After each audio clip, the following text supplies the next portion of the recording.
வேண்டும். விசேஷமாக இந்த நாள் பெந்தெகோஸ்து நாள், டே ஆஃப் பென்டிகாஸ்ட் என்று சொல்லி பார்க்கிறோம். பரிசுத்த ஆவியானவர் ஊற்றப்பட்ட நாள் இந்த நாள் தான். 2000 ஆண்டுகளுக்கு முன்பாக ஆண்டவராய் இயேசு நமக்காக இந்த உலகத்திலே வந்து ரத்தம் சிந்தி மரித்து 3ஆம் நாள் உயிரோடு எழுந்தார்.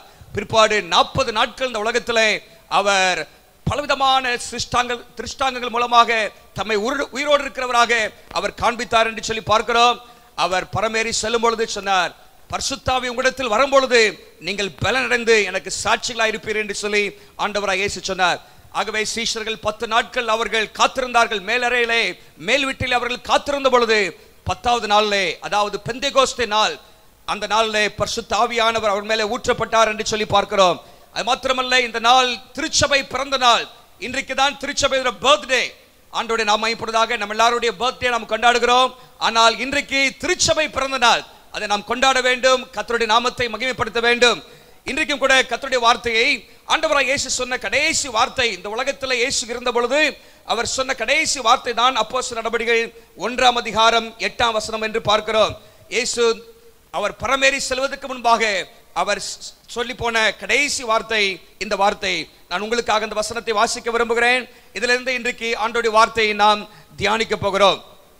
அப்போஸ்தலர் 1:8, பரிசுத்த ஆவி உங்களிடத்தில் வரும்பொழுது நீங்கள் பலனடைந்து எனக்கு சாட்சிகளாக இருப்பீர்கள்.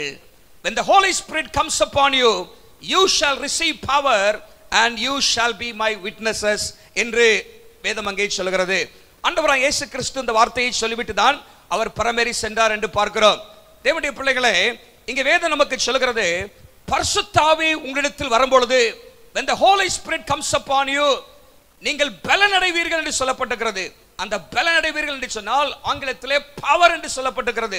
மூல பாஷையிலே டுனாமிஸ் என்கிற வார்த்தை பயன்படுத்தப்பட்டிருக்கிறது.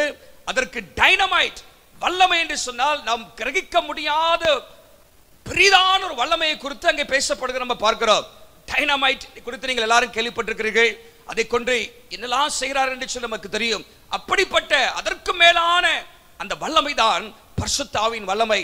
ஆகவே தான் ஆண்டவராய் இயேசு கிறிஸ்து லூக்கா 24:49 சொல்லும் பொழுது அவர் இப்படியாக சொன்னார், இந்த உன்னதத்திலிருந்து வருகிற அந்த பரிசுத்த ஆவியின் வல்லமையை நீங்கள் பெருமளவும் எருசலேமிலே காத்திருங்கள் என்று சொன்னார். ஆகவே இயேசுடைய வார்த்தைக்கு கீழ்ப்படிந்தவர்களாக சீஷர்கள் மேலறையிலே அவர்கள் காத்திருந்தார்கள், உபவாசம் பண்ணினார்கள், ஜெபம் பண்ணினார்கள். வேதம் சொல்கிறது, அப்போஸ்தலர் 2ஆம் அதிகாரம் 1ஆம் வசனத்திலே அவர் எல்லாரும் ஒருமனப்பட்டு ஒரு இடத்திலே கூடி வந்து அவர்கள் ஜெபித்துக் கொண்டிருந்த பொழுது பரிசுத்த ஆவியானவர் வல்லமையாக அவர்கள் மேல் இறங்கினார் என்று சொல்லி போடப்பட்டிருக்கிறது. அந்த வசனத்தை உங்களுக்காக நான் வாசிக்கிறேன். அப்போஸ்தலர் 2ஆம் அதிகாரம் முதல் 2 வசனத்தையும் வாசிக்கிறேன். பெந்தெகோஸ்தே என்னும் நாள் வந்த பொழுது அவர் எல்லாரும் ஒருமனப்பட்டு ஓரிடத்தில் வந்திருந்தார்கள். அப்பொழுது பலத்த காற்று அடிக்கிற முழக்கம் போல வானத்திலிருந்து சடதியாய் ஒரு முழக்கம் உண்டாகி அவர்கள் உட்கார்ந்திருந்த வீடு முழுவதையும் நிரப்பிற்று. அல்லாமலும் அக்கினிமயமான நாவுகள் போல பிரிந்திருக்கும் நாவுகள் அவர்களுக்கு காணப்பட்டு அவர்கள் ஒவ்வொரு மேலும் வந்து அமர்ந்தது. அவர்கள் எல்லாரும் பரிசுத்த ஆவியினால் நிரப்பப்பட்டு ஆவியானவர் தங்களுக்கு தந்தருளின வரத்தின்படியே வெவ்வேறு பாஷைகளிலே பேசத் தொடங்கினார்கள் என்று நாம் வேதத்தில் வாசிக்கிறோம். பரிசுத்த ஆவியானவர் அந்த நாளில் ஊற்றப்பட்டார். அன்றைக்கு திருச்சபை பிறந்தது. பேதுரு எழும்பி பிரசங்கம் பண்ணினான். 3000 பேர் ரட்சிக்கப்பட்டார்கள்.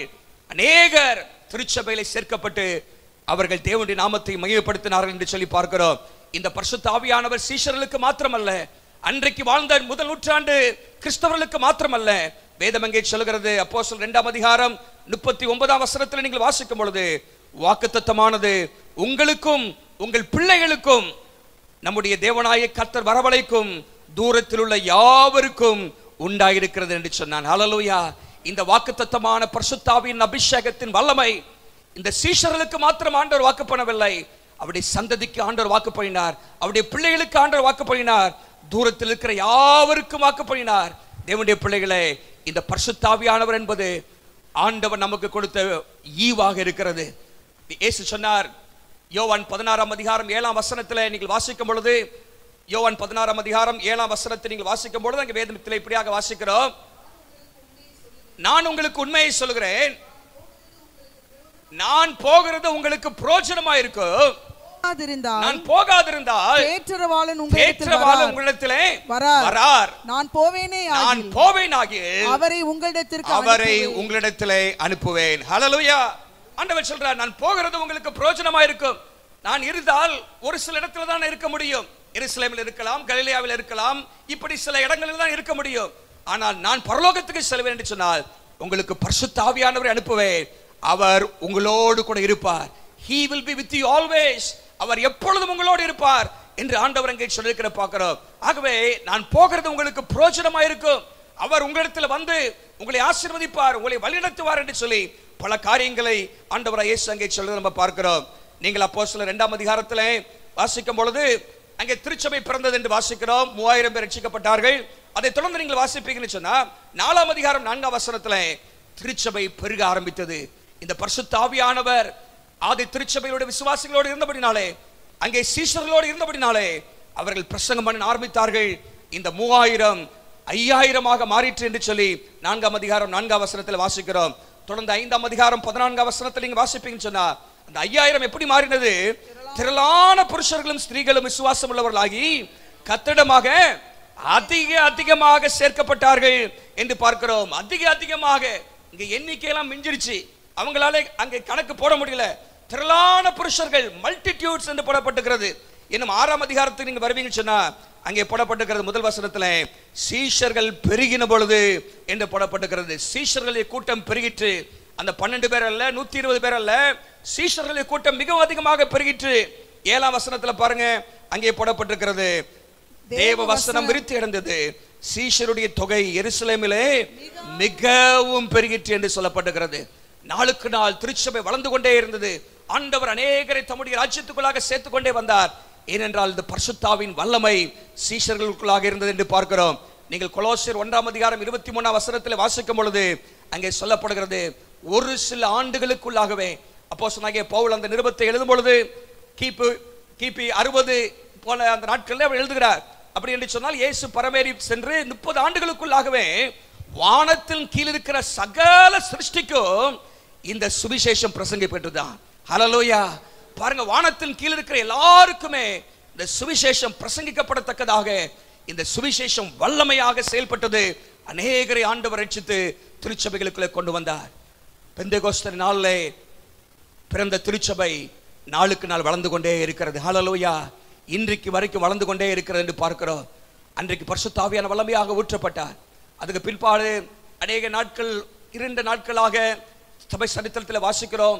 ஆனால் மறுபடியும் 20ஆம் நூற்றாண்டின் ஆரம்பத்திலே நீங்கள் பார்க்கும் பொழுது பரிசுத்த ஆவியானவரை ஜனங்கள் வாஞ்சித்து பெற்றுக் கொண்டார்கள். மறுபடியும் பரிசுத்த ஆவியார் வல்லமையாக ஊற்றப்பட்டார். அசுசா தெருவின் எழுப்புதலை குறித்து நீங்கள் கேள்விப்பட்டிருக்கலாம். வில்லியம் சேமோர் என்கிற தேவ மனிதனுடைய பிரசங்கத்தின் மூலமாக அநேகர் விடுதலை பெற்றார்கள், ரட்சிக்கப்பட்டார்கள், பரிசுத்த ஆவியான அபிஷேகத்தை பெற்றார்கள். 1914ஆம் வருஷத்துல தான் இந்த அசம்பிளிஸ் ஆஃப் காட் ஸ்தாபனம் உருவானது, திருச்சபைகள் உருவானது என்று பார்க்கிறோம். இன்றைக்கு 100 ஆண்டுகளை தாண்டிவிட்டது. 20ஆம் நூற்றாண்டின் ஆரம்பத்தில் ஏற்பட்ட எழுப்புதல் இன்றைக்கு பெருகிக் கொண்டே இருக்கிறது. இன்றைக்கு உலகம் முழுவதும் 50 கோடிக்கு அதிகமான பெந்தேகோஸ்தே விசுவாசிகள் இருக்கிறார்கள். பெந்தேகோஸ்தே அனுபவத்தை பெற்ற, இந்த அபிஷேகத்தை பெற்ற, அந்நிய பாஷையில பேசுகிற விசுவாசிகள் இன்றைக்கு உலகம் முழுவதும் 50 கோடிக்கு மேலாக அவர்கள் இருக்கிறார்கள் என்று சொல்லி பார்க்கிறோம்.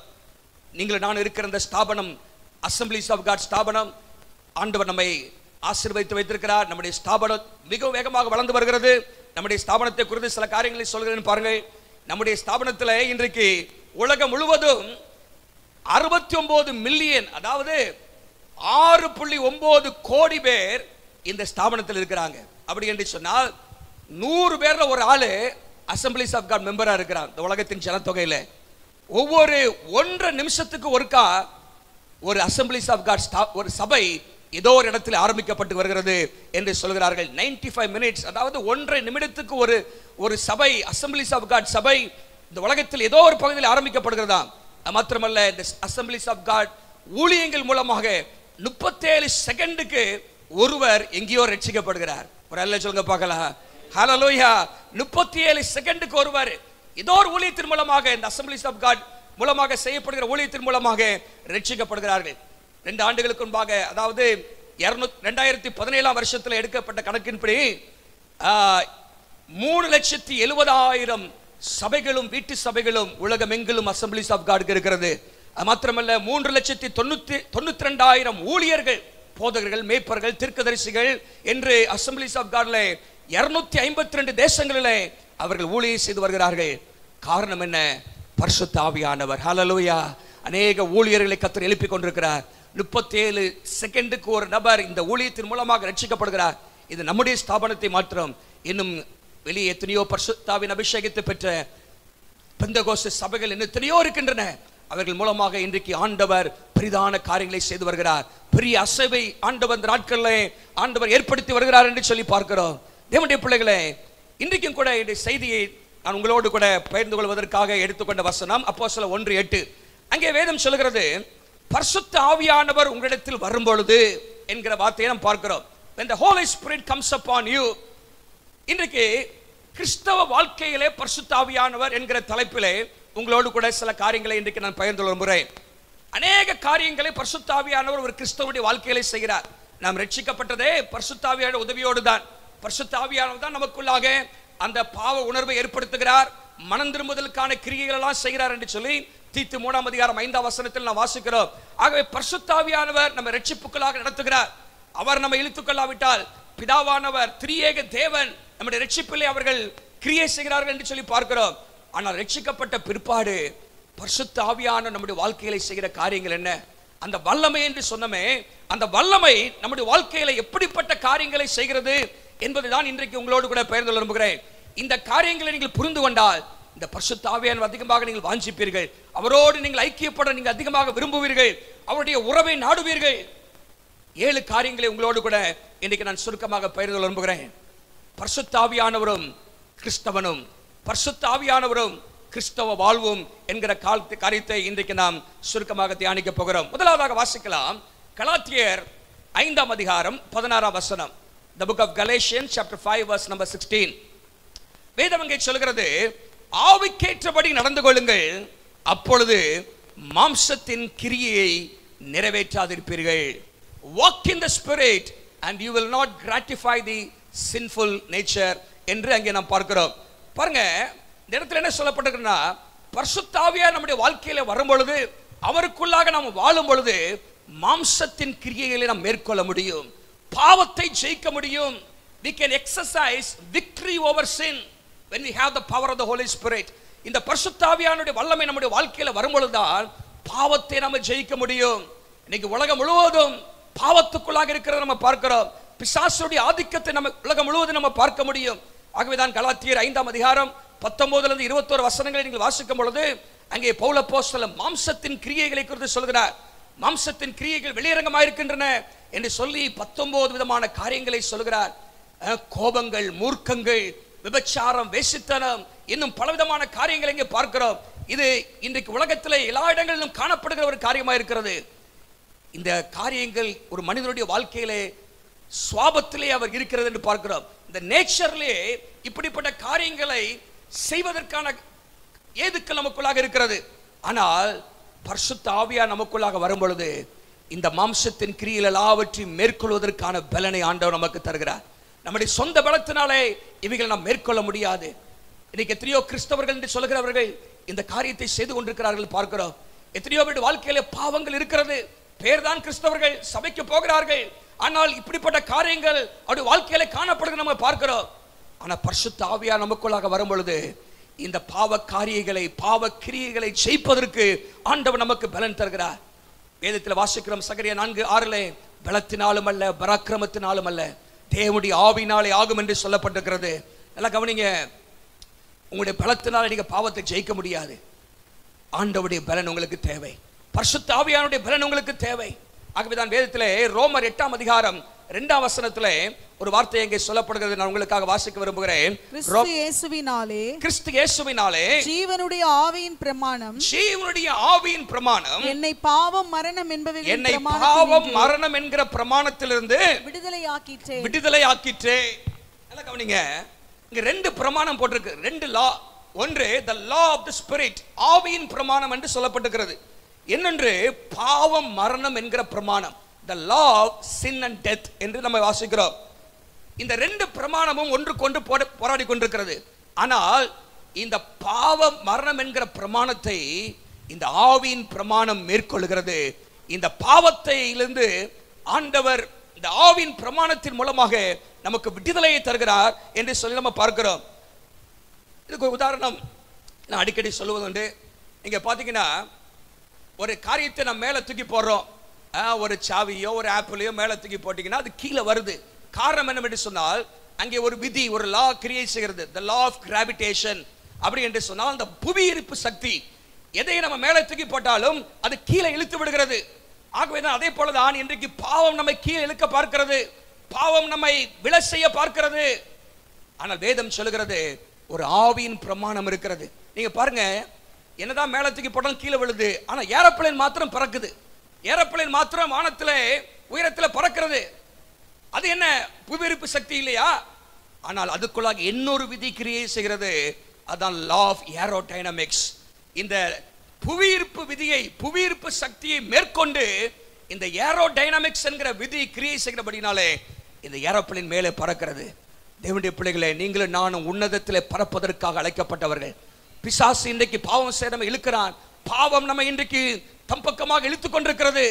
ஆனால் கர்த்தர் நமக்குள்ளாக அந்த ஆவியின் பிரமாணத்தை, இந்த பரிசுத்த ஆவியின் வல்லமை நமக்கு தந்திருக்கிறார். காரணம் என்ன? உன்னதத்திலே பறப்பதற்கு, உயர பறப்பதற்காக ஆண்டவர் நமக்கு தந்திருக்கிறார்.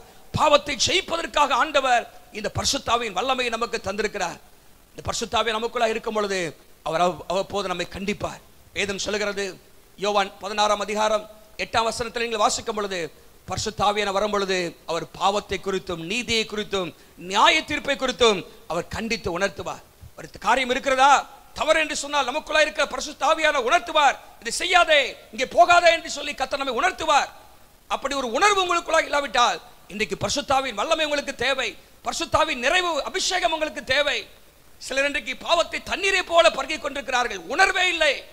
ஆனால் பரிசுத்த ஆவியானவர் மனிதனுக்குள்ளாக இறங்கி வரும் பொழுது வேதம் எங்கே சொல்கிறது, அங்கே அவனுக்குள்ளாக ஒரு ரெட் லைட் எரிஞ்சிட்டே இருக்கும். இதை செய்யாத, இந்த காரியத்தை செய்யாத, இந்த வார்த்தையை பேசாத என்று ஆண்டவர் நம்மை கண்டித்து கொண்டே இருப்பார். ஒருவேளை நாம் தவறு செய்தால் கூட இது தவறு என்பதை உணர்த்தி நாம் அறிக்கை செய்ய வைப்பார் பரிசுத்த ஆவியானவர். அதான் பரிசுத்த ஆவியானவர் செய்கிற காரியம். முதலாவது, இந்த பாவத்தின் மேலே ஜெயத்தை தருகிறவர் பரிசுத்த ஆவியானவர். இன்னைக்கு உலகத்திலே ஒரு வெற்றி உள்ள வாழ்க்கை வாழ வேண்டும் என்று சொன்னால், பாவத்தை மேற்கொண்டு ஒரு பரிசுத்தமாக வாழ வேண்டும் என்று சொன்னால், இந்த ஆவியினுடைய கனிகள் நமக்குள்ளாக வெளிப்பட, மாம்சத்தின் கிரியைகள் அழிக்கப்பட இந்த பரிசுத்த ஆவியானவருடைய வல்லமை உங்களுக்கு எனக்கும் தேவை. ஆகவே பரிசுத்த ஆவி உங்களிடத்தில் வரும் பொழுது பாவத்தை ஜெயிக்கக்கூடிய பலனை நீங்கள் பெற்றுக்கொள்வீர்கள். ஹல்லேலூயா. ஆகவே நீங்கள் வாஞ்சித்து பெற்றுக்கொள்ள வேண்டும்.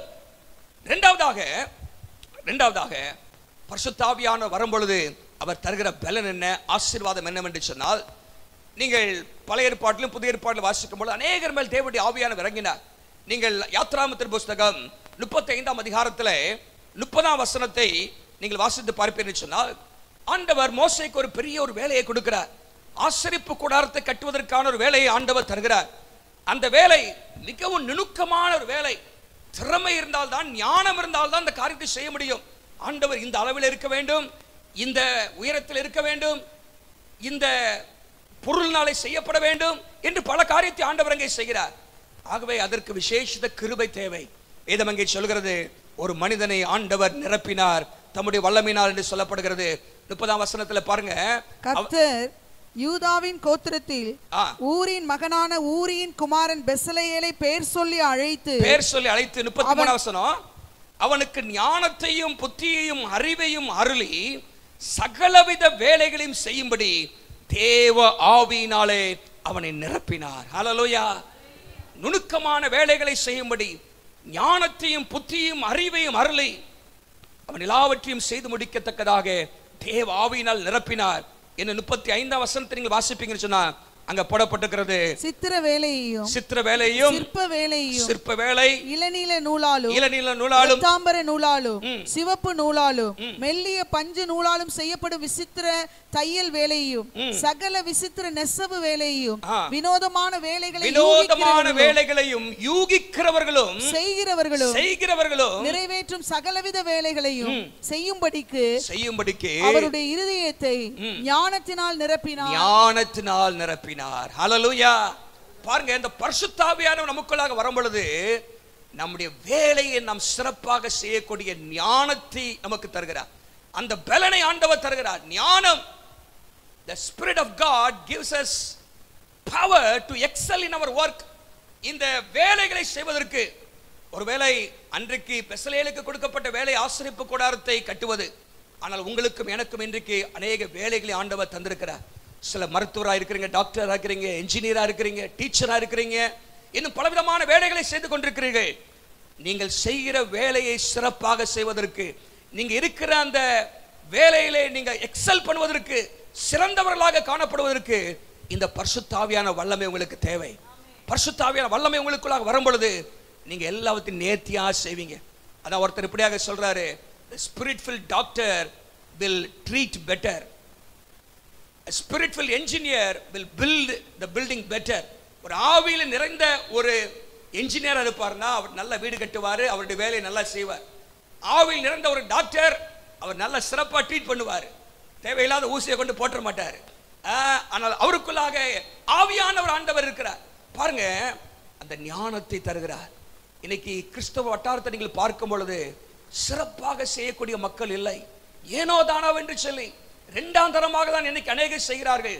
ஆனால் இந்த ஆவியானவர் நம்மிடத்தில் இறங்கும் பொழுது சிறப்பான காரியங்களை செய்வதற்கு கர்த்தர் நமக்கு கிருபை தருகிறார். ஹல்லேலூயா. தானியேலுடைய வாழ்க்கையை பாருங்க. தானியேல் 5ஆம் அதிகாரம் 11ஆம் வசனத்திலே வேதம் என்ன சொல்கிறது? பரிசுத்த தேவனுடைய ஆவி அவனுக்குள்ளாக இருந்தது. அவன் இருந்த இடம் அவனுடைய சொந்த ஊரை தாண்டி இருந்தது. பாபிலோனிலே அந்நிய ஜாதிகள், புற இன மக்கள் இருந்த ஒரு தேசத்திலே இருந்தான். அவனுக்கு சொந்தமானவர்கள் அங்கே இல்லை. ஆனால் இந்த பரிசுத்த ஆவி அவனுக்குள்ளாக இருந்தார். அவன் செய்வதெல்லாம் சிறப்பாக செய்வதற்கு ஆண்டவர் அவனுக்கு கிருபை தந்தார். 6ஆம் அதிகாரம் 3ஆம் வசனத்தில் நீங்கள் வாசிக்கும் பொழுது அவனுக்குள்ளாக ஒரு விசேஷித்த ஆவி, எக்ஸலன்ட் ஸ்பிரிட் என்று சொல்லி ஆங்கிலத்தில் போடப்பட்டிருக்கிறது.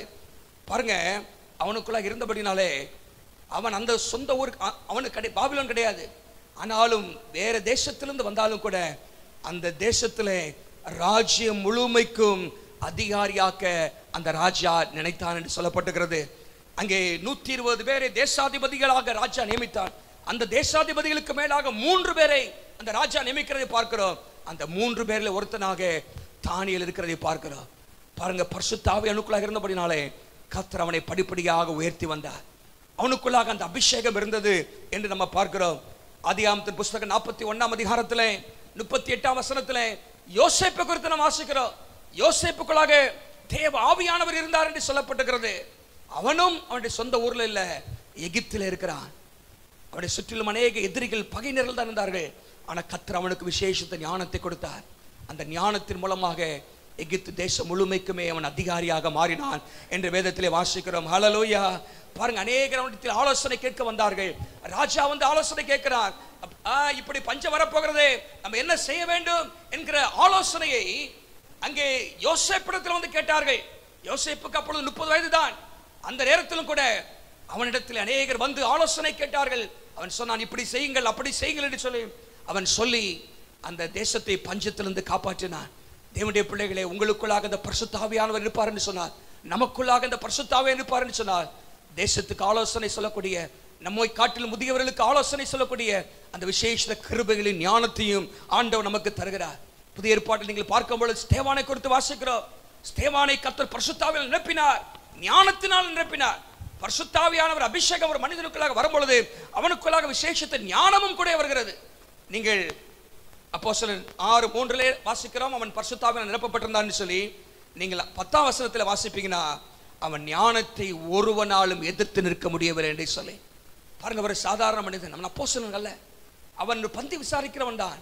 ஆனால் அவனுக்குள்ளாக இந்த பரிசுத்த ஆவியின் அபிஷேகம் இருந்தபடினாலே அவன் பேசின வார்த்தைக்கு எதிர்த்து யாரும் பேச முடியவில்லை. கர்த்தர் அப்படிப்பட்ட ஞானத்தை ஆண்டவர் தந்தார் என்று சொல்லி பார்க்கிறோம். இன்னைக்கு தேவனுடைய பிள்ளைகள் ஆகிய நாமும் இந்த பரிசுத்த ஆவியானவர் தருகிற ஞானத்தை நாம் பெற்றுக்கொள்ள வேண்டும். நாம் செய்கிற வேலையிலே ஆண்டவருக்காக பிரகாசிக்க வேண்டும் என்று கர்த்தர் விரும்புகிறார். நீங்க எல்லாம் சிறப்பானவர்களாக மாற வேண்டும். அப்பொழுதுதான் சாட்சி அங்கே உண்டாகும். அப்பொழுதுதான் நம் வேலை ஸ்தலத்திலே நம்ம உப்பாக ஒளியாக இருக்க முடியும். நாம் ஏனோ தானோ என்று காரியங்களை செய்வோம் என்று சொன்னால் நம் சொல்லுகிற இயேசுவை யாரும் ஏற்றுக்கொள்ள முடியாது. கர்த்தர் அந்த ஞானத்தை உங்களுக்கு தருவாராக. இந்த பரிசுத்த ஆவியானவர் தருகிற ஞானத்தை கேட்டு வாஞ்சித்து பெற்றுக்கொள்ளுங்கள். ஆண்டவர் உங்களுடைய வேலையை, எந்த வேலையா இருந்தாலும் சரி, நான் சொன்ன வேலைகள் மாத்திரமல்ல, ஆண்டவர் உங்களுக்கு என்று கொடுத்திருக்கிற இந்த வேலையிலே நீங்கள் சிறப்பா இருப்பீங்க. ஒரு கொத்தனாரா இந்த கொத்தனாரை கூப்பிடுப்பான்னு சொல்லுவாங்க, அவர் நல்லா செய்வாருன்னு. இல்ல மேஸ்திரியா அவரை கூப்பிடுங்க, அவர் தான் நல்லா செய்வார்னு சொல்லுவாங்க. அப்படிப்பட்ட ஒரு ஞானத்தை ஆண்டவர் உங்களுக்கு தருவார். அந்தந்த ஃபீல்டுல உங்களை சிறப்பானவர்களாக மாற்றுவார். இந்த பரிசுத்த ஆவியானவர் நமக்கு அந்த கிருபைகளை ஆண்டவர் தருகிறவராக இருக்கிறார். முதல்ல நான் சொன்னேன், பாவத்தை ஜெயிக்கிற வல்லமை ஆண்டவர் தருகிறார். நாம் செய்கிற வேலைகளை சிறப்பாக செய்யக்கூடிய ஞானத்தை இந்த பரிசுத்த ஆவியானவர் நமக்கு தருகிறார். மூன்றாவதாக ஒரு காரியத்தை நான் வாசிப்போம். யோவான் 14ஆம் அதிகாரம் 26ஆம் வசனம். யோவான் 14:26. என் நாமத்தினாலே பிதா அனுப்ப போகிற பரிசுத்த ஆவியாகிய தேற்றரவாளனே எல்லாவற்றையும் உங்களுக்கு போதித்து நான் உங்களுக்கு சொன்ன எல்லாவற்றையும் உங்களுக்கு நினைப்பூட்டுவார். பரிசுத்த ஆவியானவர் நமக்கு போதிப்பார் என்று சொல்லப்பட்டிருக்கிறது. ஆண்டவராகிய இயேசு இந்த உலகத்தில் இருக்கும்போது எத்தனையோ காரியங்களை பேசினார், பலவிதமான காரியங்களை நமக்கு கற்றுக் கொடுத்தார். ஆனால் சில காரியங்கள் நமக்கு புரியாத காரியங்களா இருக்கின்றன. ஆனால் பரிசுத்த ஆவியானவர் வரும்பொழுது இந்த வேத வசனத்தின் வெளிப்பாடுகளை நமக்கு தருகிறார். To enhance our understanding of the word of God. பரிசுத்த ஆவியானவர் வேதத்தை நன்கு புரிந்து கொள்கிற வல்லமை நமக்கு தருகிறார். அல்லேலூயா. இன்னைக்கு அநேகர் இந்த வேதத்தை ஏதோ சாதாரணமான புத்தகமாக படிக்கிறார்கள், ஏதோ ஒரு கட்டுக்கதையை போல படிக்கிறார்கள், ஏதோ ஒரு சரித்திர சம்பவமாக படிக்கிறார்கள், ஒரு வரலாற்று சம்பவமாக படிக்கிறார்கள். அப்படி அல்ல. இந்த வேத வசனங்கள் வாழ்க்கையை மாற்றக்கூடியதாக இருக்கிறது. இந்த வேத வசனங்கள் நமக்கு ஒரு புதிய வாழ்க்கையை தரக்கூடியதாக இருக்கிறது. நம்முடைய ஜீவிதத்தை மாற்றக்கூடிய வல்லமை இந்த வேத வசனத்தில் இருக்கிறது. ஆனால் இந்த வேத வசனத்தினுடைய ரகசியங்கள், சத்தியங்கள், வெளிப்பாடுகள் நமக்கு கிடைக்க வேண்டும் என்று சொன்னால் இந்த பரிசுத்த ஆவியான உதவி நமக்கு தேவை. இல்லாவிட்டால் ஏதோ ஒரு எட்டு சரக்கா போலதான் இருக்கும். இந்த வசனத்தை வாசிப்பீங்க, உங்களுக்கு ஒன்றும் புரியாது. சங்கீதக்காரன் சொல்றான், வேதத்தை நீங்கள் வாசிக்கும் பொழுது ஆண்டவரே இதனுடைய மகிமையை, இதனுடைய சத்தியங்களை புரிந்து கொள்ளும்படி இந்த கண்களை திறந்தருளும் என்று சொல்லி செபிக்க வேண்டும் என்று சொல்கிற நம்ம பார்க்கிறோம். அந்த கண்கள் திறக்கப்பட்டு வேதத்தின் வெளிப்பாடுகள் நமக்கு கிடைக்க வேண்டும் என்று சொன்னால் பரிசுத்த ஆவியான உதவி நமக்கு தேவை. ஏனென்று சொன்னால் ஆவியானவர் தான் இந்த வசனங்களை எழுதினவர். வேதம் சொல்கிறது 2 தீமோத்தேயு 3:16 2 பேதுரு 1:21 வாசிக்கிறோம், the author of the scripture is the Holy Spirit. பரிசுத்த ஆவியானவர் தான் இந்த வேத வசனத்தை நமக்கு எழுதி கொடுத்தவர். 2 தீமோத்தேயு 3:16 வாசித்து பாருங்கள். அங்கே சொல்லப்பட்டிருக்கிறது, வேத வாக்கியங்கள் எல்லாம் தேவ ஆவியினாலே அருளப்பட்டிருக்கிறது. இன்னைக்கு எத்தனையோ புத்தகங்களை எழுதினவர்கள், அவங்க புத்தகம் இருக்குது, ஆனா எழுதப்பட்ட ஆள் இன்றைக்கு இல்லை, மரித்து விட்டார்கள். சில காரியங்களை புரிந்து கொள்ள வேண்டும் என்று சொன்னா அவர்கிட்ட போய் நம்ம கேட்க முடியாது. ஆனால் இந்த வசனத்தை எழுதி கொடுத்த பரிசுத்த ஆவியானவர் இன்றைக்கு நம்மோடு இருக்கிறார். ஹல்லேலூயா.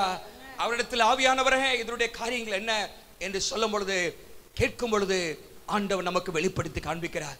ஆகவேதான் யோவான் 16:13 வாசிக்கிறோம், சத்திய ஆவியானவர் வரும்பொழுது அவர் உங்களை சகல சத்தியத்துக்குள்ளாக நடத்துவார்.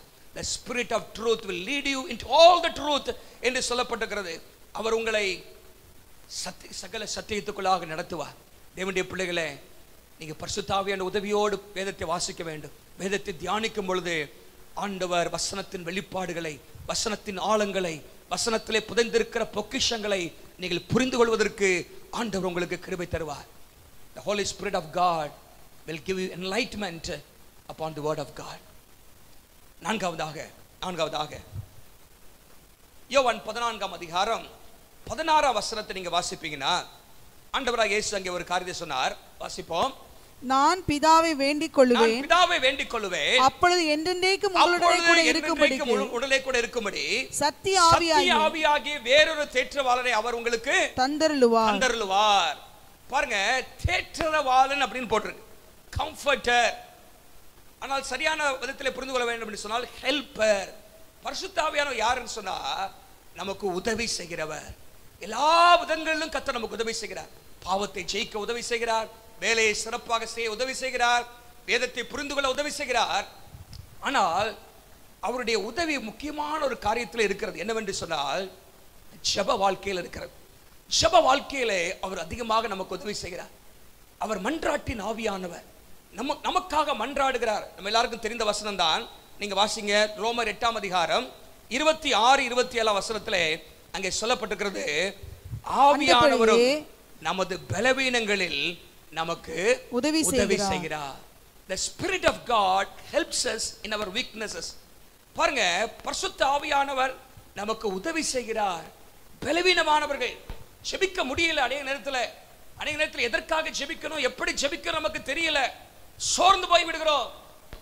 ஆண்டவருடைய உதவியிலே ஒரு முக்கியமான பிரதானமான உதவி என்னன்னு சொன்னா, நமக்கு ஜெபத்திலே அவர் உதவி செய்கிறார். ஜெபத்திலே உதவி செய்கிறார். அதான் அங்க போட்டிருக்குது, ஆவியானவர் நமக்கு உதவி செய்கிறார். நாம் ஏற்றபடி வேண்டிக் கொள்ள வேண்டியது இன்னதென்று அறியாமல் இருக்கிறபடியால் ஆவியானவர் தாமே வாக்கு கடங்காத பெருமூச்சுகளோடு நமக்காக வேண்டுதல் செய்கிறார். ஆவியானவர் தேவனுடைய சித்தத்தின்படி அவர் வேண்டுதல் செய்கிறார் என்று சொல்லப்படப்பட்டிருக்கிறது. பாருங்க, ஆவியானவர் நமக்கு உதவி செய்கிறார், ஜெபிப்பதற்கு உதவி செய்கிறார். நம் அந்நிய பாஷைகளை பேசி ஜெபிக்கும் பொழுது ஆவியான நமக்குள்ளாக இருந்து உதவி செய்கிறார். ஆவியான் அவ்வப்போது நமக்கு ஞாபகப்படுத்துவார், இதற்காக ஜெபி, அதற்காக ஜெபி என்று சொல்லி கர்த்தர் நமக்கு உதவி செய்வார்.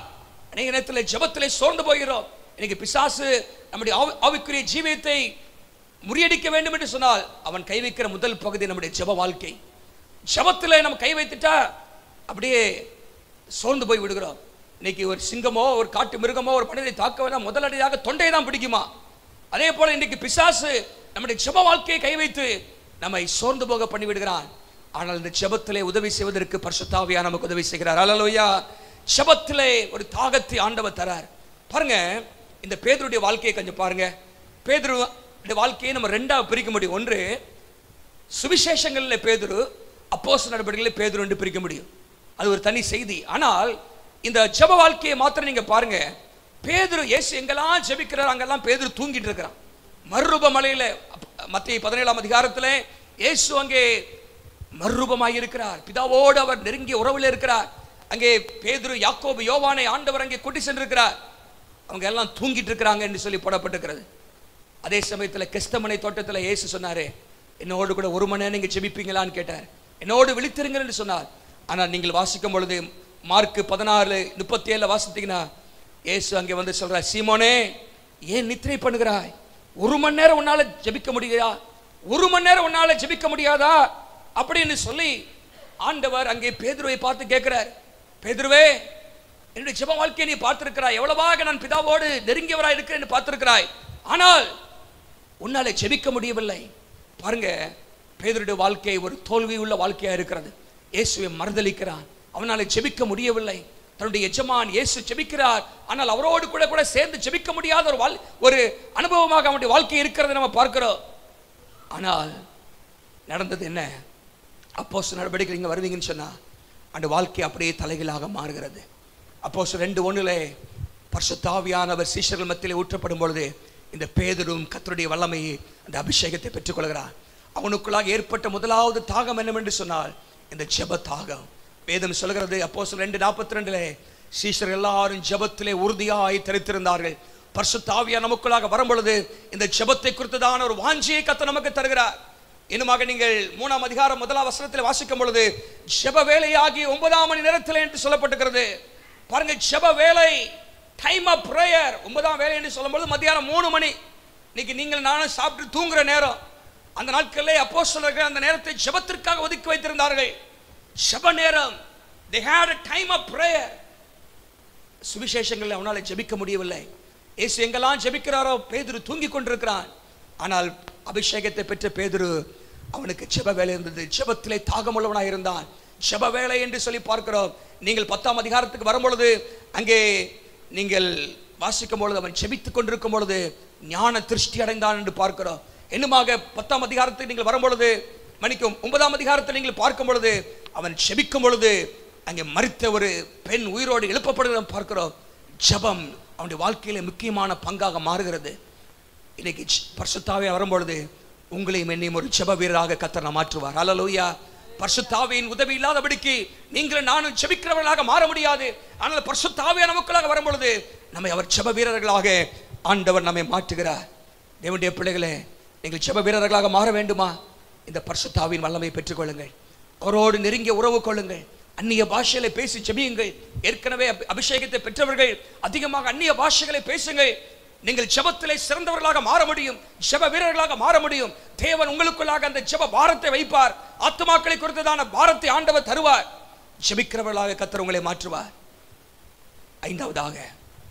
ஐந்தாவதாக பரிசுத்த ஆவியானவர் வரும்போது என்ன செய்கிறார் என்றால், அப்போஸ்தலர் 1:8 நாம் வாசித்தோம். சாட்சிகளாயிருப்பீர் என்று சொல்லி. பரிசுத்த ஆவியானவர் வரும்பொழுது சுவிசேஷத்தை அறிவிப்பதற்கான தைரியத்தையும் வரங்களையும் நமக்கு தரார். ஹல்லேலூயா. The power of the Holy Spirit enables us to evangelize the lost. To evangelize the lost.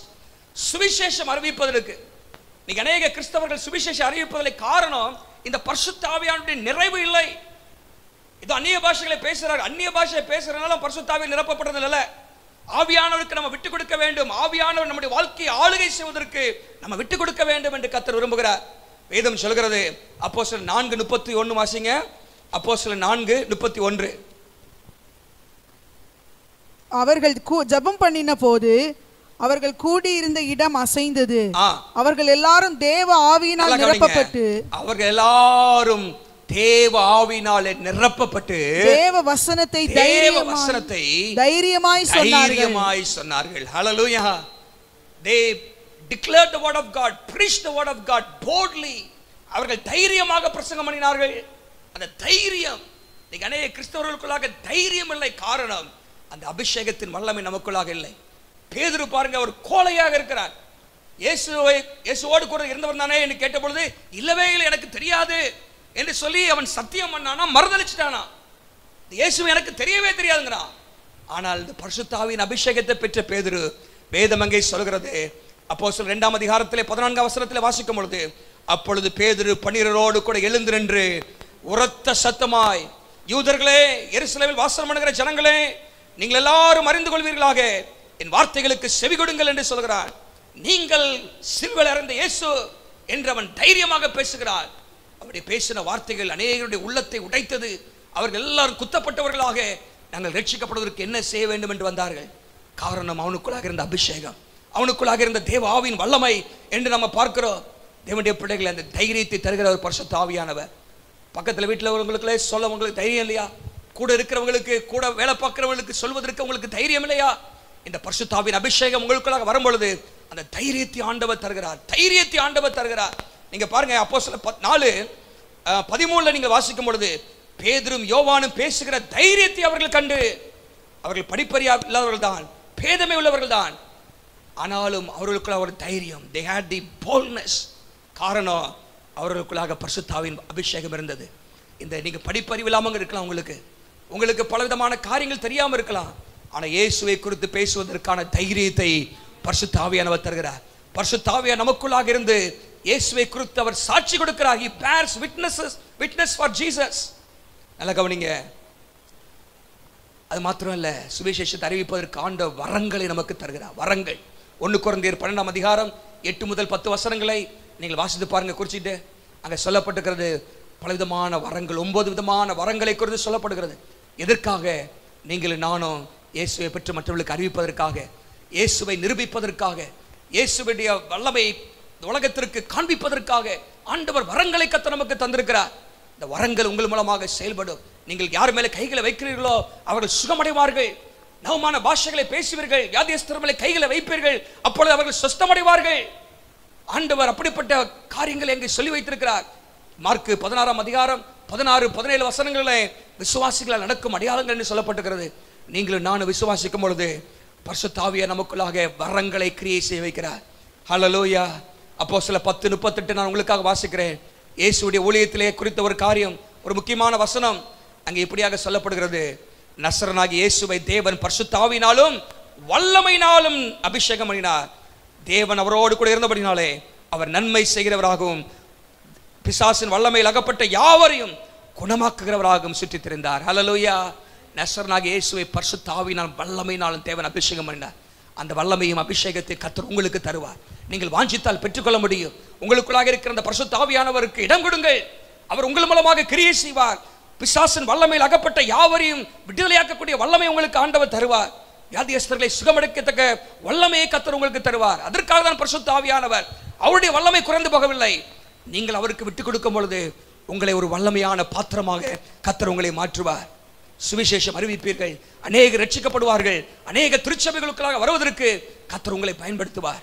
பரிசுத்த ஆவியானவருடைய அபிஷேகம். 6வதாக இந்த பரிசுத்த ஆவியானவர் என்ன செய்கிறார்? ரோமர் 14:17 வாசிக்கிறோம். தேவனுடைய ராஜ்யம் புசிப்பும் அல்ல குடிப்பும் அல்ல, பரிசுத்த ஆவியினால் உண்டாகும் சந்தோஷம் என்று போடப்பட்டிருக்கிறது. The joy in the Holy Spirit. எப்பொழுதும் சந்தோஷமா இருக்க இந்த பரிசுத்த ஆவியானவர் உதவி செய்கிறார். To experience unspeakable joy. பாருங்க, கிறிஸ்தவ வாழ்க்கை என்பது எப்பவுமே எல்லாமே நல்லதா நடந்துட்டு இருக்கும். நல்ல சீஷருடைய வாழ்க்கையில பாருங்க, 2ஆம் அதிகாரத்திலே அபிஷேகம் பண்றாங்க, 3ஆம் அதிகாரத்திலே அற்புதம் நடக்குது, பிரபிசப்பா 4ஆம் அதிகாரத்தில் உபத்திரம் ஆரம்பிச்சிருச்சு. உபத்திரவம் இன்னும் 8ஆம் அதிகாரத்துக்கு வந்தீங்கன்னா எருசலேமை விட்டு அவங்க போற அளவுக்கு உபத்திரவங்கள் வந்து விட்டது. உபத்திரவங்கள் உண்டு. அதான் இயேசு சொன்னார், இந்த உலகத்தில் உங்களுக்கு உபத்திரவம் உண்டு, ஆனா உபத்திரவத்தின் மத்தியிலும் சந்தோஷமா இருக்கக்கூடிய கிருபையும் வல்லமையும் பரிசுத்த ஆவியானவர் தர முடியும். இன்னைக்கு அநேக சோர்ந்து போவதற்கு காரணம் என்ன? மகிழ்ச்சி இல்லாத ஒரு வாழ்க்கை வாழ்வதற்கு காரணம் என்ன? பரிசுத்த ஆவியானவருடைய நிறைவில்லை. வேதம் அங்கே சொல்கிறது, அப்போஸ்தலர் 5:41 வாசித்தீங்கன்னா, அவர்கள் கிறிஸ்துவின் நாமத்திற்காக அவமானப்பட்டதை குறித்து அவங்க கலக்கப்படாம சந்தோஷத்தோடு நடந்து விட்டு போனாங்கன்னு போட்டிருக்கு. அப்போஸ்தலர் 13:52 அவர்கள் சந்தோஷத்தினாலும் பரிசுத்த ஆவியால் நிரப்பப்பட்டார்கள். உபத்திரவம் இருந்தது உண்மைதான், கஷ்டங்கள் இருந்தது, பாடுகள் இருந்தது, அவமானங்கள் இருந்தது, நிந்தைகள் இருந்தது. கிறிஸ்தவ வாழ்க்கையில் இதெல்லாம் இருக்கும். ஆனால் இதன் மத்தியிலும் நீங்க சந்தோஷமா இருப்பதற்கு பரிசுத்த ஆவியார் நமக்கு உதவி செய்கிறார். 1 தெசலோனிக்கர் 1:6 நீங்கள் வாசிக்கும் பொழுது பரிசுத்த ஆவியின் சந்தோஷம் என்கிற வார்த்தை இங்கே போடப்பட்டிருக்கிறது. பரிசுத்த ஆவியின் சந்தோஷம். அப்போஸ்தலர் 16:25 பவுலும் சீலாவும் ஆண்டவரை சந்தோஷமாக துதித்து பாடினார்கள். இரத்தம் வருகிறது, வேதனை தான், ஆனால் சந்தோஷமாக பாடினார்கள். கர்த்தர் கிரியை செய்ய ஆரம்பித்தார். சிறைச்சாலை கதவுகள் அசைக்கப்பட்டது. சிறைச்சாலை காவலாளி ரட்சிக்கப்பட்டான். அநேகர் ஞானஸ்நானம் பெற்றார்கள். நல்ல கவனிங்க, இதான் பரிசுத்த ஆவிக்குள்ளாக வாழ்கிற ஒரு வாழ்க்கை. நம்முடைய வாழ்க்கையில மேடுகள் இருக்கலாம், பள்ளங்கள் இருக்கலாம், துன்பங்கள் இருக்கலாம், எல்லாமே இருக்கலாம். அதன் மத்தியிலும் ஒரு நிறைவான ஒரு சந்தோஷத்தை பரிசுத்த ஆவியானவர் தருகிறார். ஒரு நிறைவான மகிழ்ச்சியை கர்த்தர் தருகிறார். பரிசுத்த ஆவியினால் உண்டாகும் சந்தோஷம், இந்த சந்தோஷத்தை உலகத்தில் யாரும் தர முடியாது. இந்த ஆவியானவர் நமக்கு தருகிறார். The joy in the Holy Spirit என்று வாசிக்கிறோம். ஏன்னா அவருக்கு ஒரு பேர் என்ன சொன்னா, ஆனந்த தைலம். பரிசுத்த ஆவியானவருக்கு பேர்ல ஒண்ணு என்ன? ஆனந்த தைலம், ஆயில் ஆஃப் கிளாட்னஸ். இந்த பரிசுத்த ஆவி நமக்குள்ள இருக்கும் பொழுது எப்பொழுதுமே நமக்குள்ள ஒரு சந்தோஷம். பாருங்க, சூழ்நிலைகள் நிமித்தமாக அல்ல, நமக்குள்ளாக ஆவியானவர் இருக்கும் பொழுது அந்த சந்தோஷம் எப்பொழுதுமே இருக்க கர்த்தர் உதவி செய்ய. ஆகவேதான் பவுல் சொல்கிறார், சந்தோஷமாயிருங்கள் என்று உங்களுக்கு மறுபடியும் சொல்கிறேன், எப்பொழுதும் சந்தோஷமாயிருங்கள் என்று அவர் சொல்ல நம்ம பார்க்கிறோம். கடைசியாக ஒரு காரியத்தை சொல்லி முடிக்க விரும்புகிறேன். 7வதாக 2 கொரிந்தியர் 3:18 வாசிக்கிறோம். இந்த ஆவியானவர் என்ன செய்கிறார்னு சொன்னா, நம்ம இயேசுவை போல மாற்றுகிறார். To exhibit Christ likeness. கிறிஸ்துவை பிரதிபலிப்பதற்கு இந்த ஆவியானவர் உதவி நமக்கு தேவை. இந்த உலகத்தில் நீங்கள் நானும் கிறிஸ்துவின் ஸ்தானாதிபதிகளாக இருக்கிறோம். கிறிஸ்துவை நாம் பிரதிபலிக்க வேண்டும் என்று சொன்னால் வேதத்திலே வாசிக்கிறோம். வாசிங்க 2 கொரிந்தியர் 3:18. நாம் எல்லாரும் திறந்த முகமாய் கர்த்தருடைய மகிமையை கண்ணாடியிலே காண்கிறது போல கண்டு ஆவியாயிருக்கிற கர்த்தரால் அந்த சாயலாகத்தானே மகிமை மேல் மகிமை அடைந்து மறுரூபப்படுகிறோம். ஹல்லேலூயா. ஆவியானவர் நம்ம இயேசுவை போல மாற்றுகிறார். ஆகவேதான் கலாத்தியர் 5:22-23 வாசிக்கிறோம். ஆவியின் கனி அப்படின்னு போட்டிருக்கு. ஆவியின் கனி நல்லா கவனிங்க. அன்பு, சந்தோஷம், சமாதானம், நீடிய பொறுமை, தயவு, நற்குணம், விசுவாசம், சாந்தம், இச்சையடக்கம், இதெல்லாம் ஆவியின் கனிகள். இதெல்லாம் ஒரு மனுஷன் தன்னுடைய சொந்த பலத்தினாலே வெளிப்படுத்த முடியாது. இதெல்லாம் ஃப்ரூட் ஆஃப் தி ஸ்பிரிட், ஆவியானுடைய கனி. ஆவியான நமக்குள்ளாக இந்த அன்பை நமக்கு வெளிப்படுத்துகிறார். சாந்தம், இச்சையடக்கம், இந்த கிறிஸ்துவனுடைய எல்லா சுவாபங்களையும் குறிக்கிறதா இந்த ஆவியின் கனி. இதை வெளிப்படுத்துவதற்கு, இந்த கிறிஸ்துவை இந்த உலகத்திற்கு வெளிப்படுத்துவதற்கு ஆவியார் நமக்கு உதவி செய்கிறார்.